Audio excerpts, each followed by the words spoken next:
All right, today I'll be reading Deuteronomy 13:14 and also Psalm 57 for the one story that leads to Jesus Bible reading plan. Peer pressure often feels strongest from friends and family. In today's reading, Moses warns the Israelites to guard against insider threats to covenant faithfulness. It doesn't matter if it's coming from their best friend, brother, or even a spouse. They are to resist any voice tempting them to trust someone or something other than Yahweh. Like a cancerous tumor, the choice to trust idols threatens them to metastasize into national ruin, threatening the survival of Israel's entire community. To kill the tumor, Israel's law prescribes aggressive treatment for defiant towns. Any Israelite city that chooses to follow Canaan's idols will receive the same consequences that Canaan experienced: decreation and death. These laws also include critical safeguards. Accusations of citywide idolatry are to be followed by careful investigation. If proven true, the town's property becomes a burnt offering to Yahweh. Safeguarding regulations like these prevent the greedy and powerful from lying to take their neighbors' possessions. Faithfulness to Yahweh means more than avoiding idolatry. Trusting and following God also involves caring for the poor. Every year, Israelite families were to bring the tenth of their income, a tithe, to Yahweh's temple for the priest and the Levites. Every third year, the tithe would go to the poor.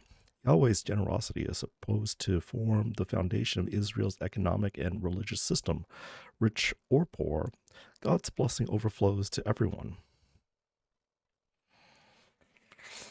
Deuteronomy chapter 13. If a prophet or a dreamer of dreams arises among you and gives you a sign or a wonder, and the sign or wonder that he tells you comes to pass, and if he says, "Let us go after other gods which you have not known, and let us serve them," you shall not listen to the words of that prophet or the dreamer of dreams. For the Lord your God is testing you to know whether you love the Lord your God with all your heart and with all your soul. You shall walk after the Lord your God and fear him and keep his commandments and obey his voice. And you shall serve him and hold fast to him. But that prophet or that dreamer of dreams shall be put to death, because he has taught rebellion against the Lord your God, who brought you out of the land of Egypt and redeemed you out of the house of slavery, to make you lead the way in which the Lord your God commanded you to walk. So you shall purge the evil from your midst.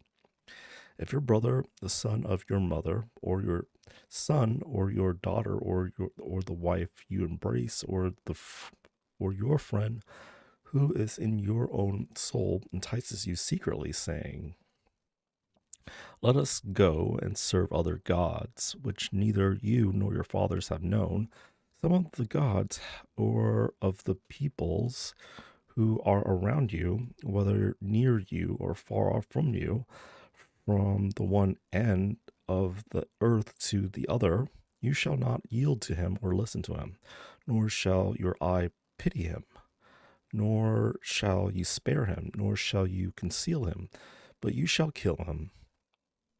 Your hand shall be first against him to put him to death, and afterward the hand of all the people. You shall stone him to death with stones, because he sought to draw you away from your Lord your God, who brought you out of the land of Egypt, out of the house of slavery. And all Israel shall hear and fear, and never again do such wickedness as this among you. If you hear in one of your cities, which the Lord your God is giving you to dwell there, that certain worthless fellows have gone out among you and have drawn away the inhabitants of their city, saying, "Let us go and serve other gods, which you have not known," then you shall inquire and make search and ask diligently. And behold, if it is true and certain that such abomination has been done among you, you shall surely put the inhabitants of the city to the sword, devoting it to destruction, all who are in it, and its cattle, with the edge of the sword.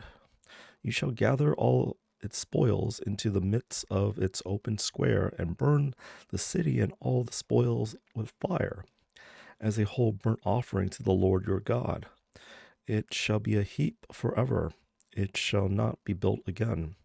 None of the devoted things shall stick to your hand, that the Lord may turn from the fierceness of his anger and show you mercy, and have compassion on you and multiply you, as he swore to his fathers, or as he swore to your fathers, if you obey the voice of the Lord your God, keeping all his commandments that I am commanding you today, and doing what is right in the sight of the Lord your God.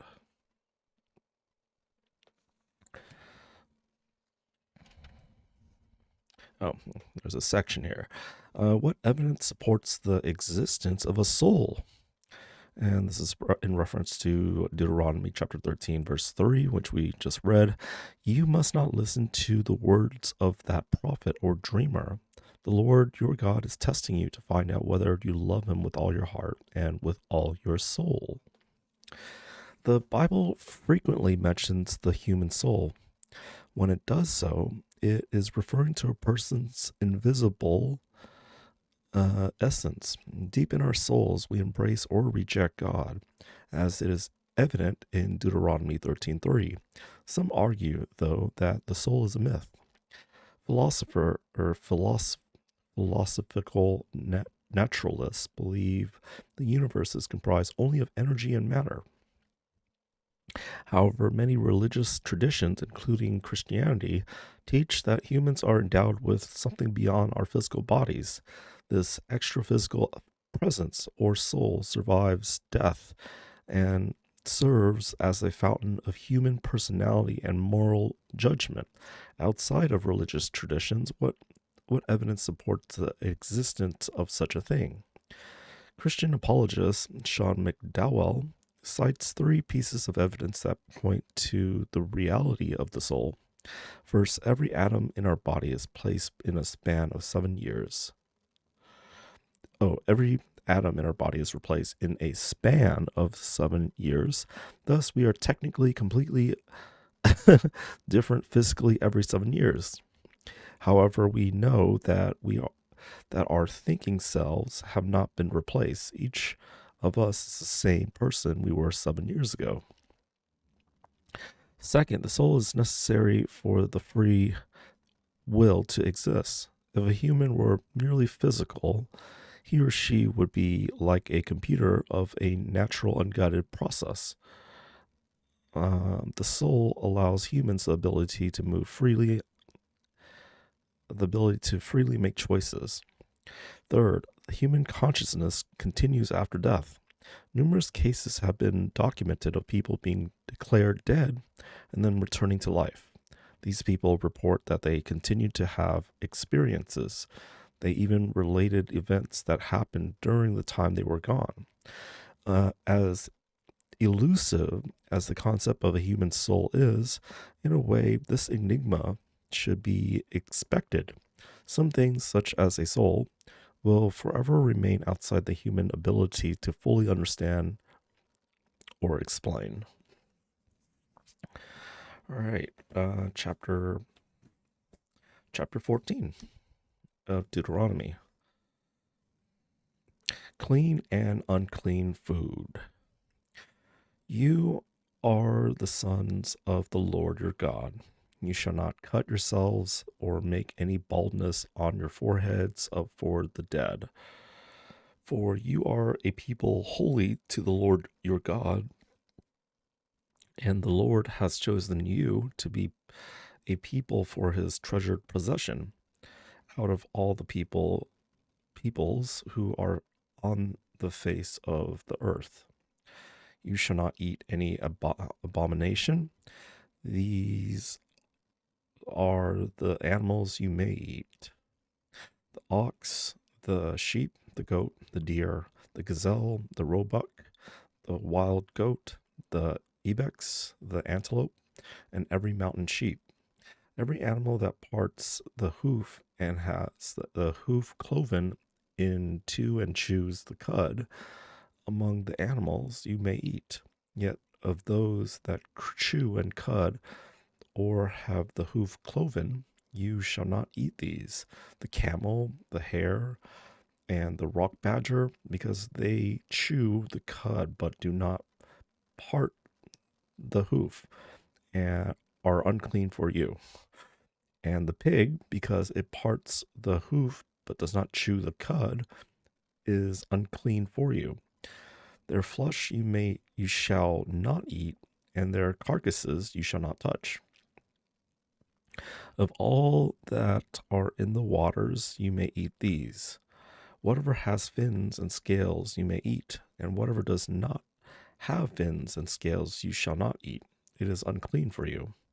You may eat all clean birds, but these are the ones you shall not eat: the eagle, the bearded vulture, the black vulture, the kite, the falcon of any kind, every raven of any kind, the ostrich, the nighthawk, the seagull, the hawk of any kind, the little owl, and the short-eared owl, the barn owl, and the tawny owl, the carrion vulture, and the cormorant, the stork, the heron of any kind, the hoopoe, and the bat. And all winged insects are unclean for you.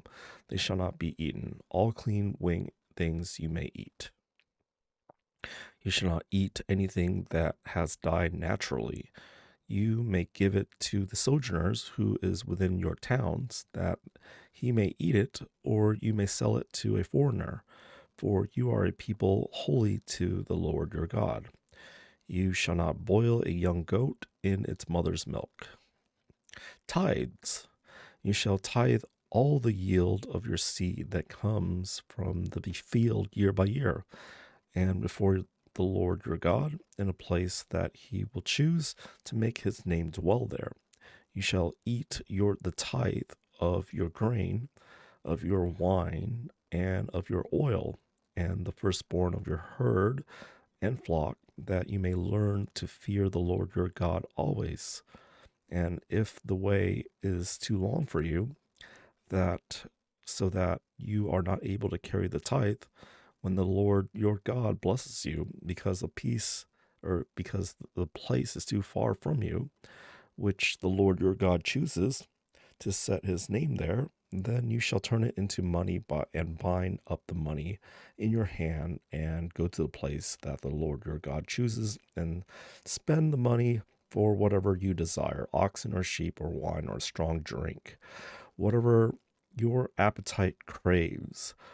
And you shall eat there before the Lord your God and rejoice, you and your household. And you shall not neglect the Levite who is within your towns, for he has no portion or inheritance with you. At the end of every 3 years, you shall bring out all the tithe of your produce in the same year and lay it within your towns. And the Levite, because he has no portion or inheritance with you, and the sojourner, the fatherless, and the widow who are within the towns shall come and eat and be filled, that the Lord your God may bless you in all the work of your hands that you do. All right, moving on to Psalm 57.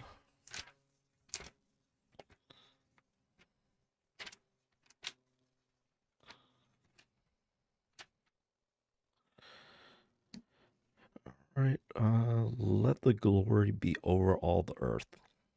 To the choir master, according to Do Not Destroy, a miktam of David when he fled from Saul in the cave.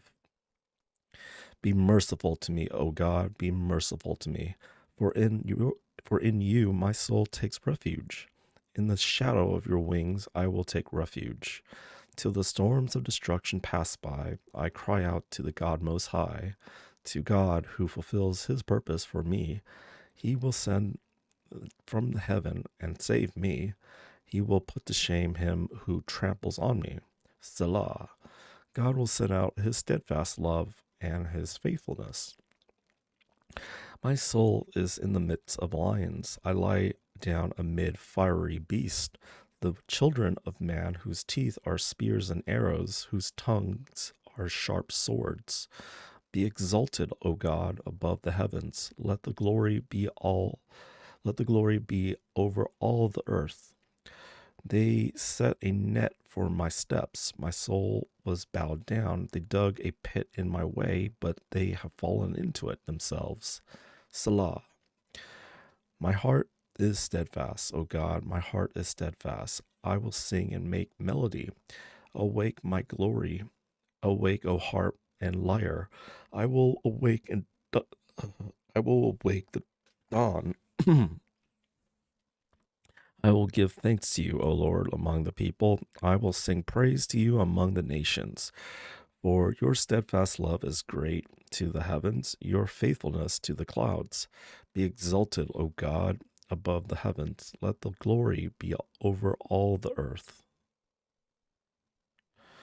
And that's it for day 57. Cheers.